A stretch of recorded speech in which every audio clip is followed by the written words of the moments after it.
নমস্কার বন্ধুরা, বঙ্গরুট চ্যানেলে সবাইকে স্বাগত জানাই। চলে এসেছি নতুন ভিডিও নিয়ে। আর এই ভিডিওতে দেখাবো আমাদের গ্রামে প্রতি বছর শীতলা পুজো এবং কালী পুজো একসঙ্গে হয়। তো আজকে সন্ধ্যায় এই যে শনিবার কুলো চান করানো হচ্ছে, আর এরপরে গ্রাম ঘোরা হবে। তারপরে 3 দিন পরে পুজো হবে। পুজোটাও এই ভিডিওর মাধ্যমে আপনাকে দেখাবো, তো ভিডিওতে বেঁধে থাকবেন।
তো বন্ধুরা, এই যে শীতলা পুজোর সমাপন হলো।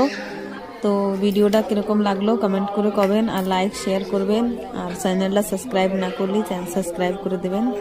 ধন্যবাদ।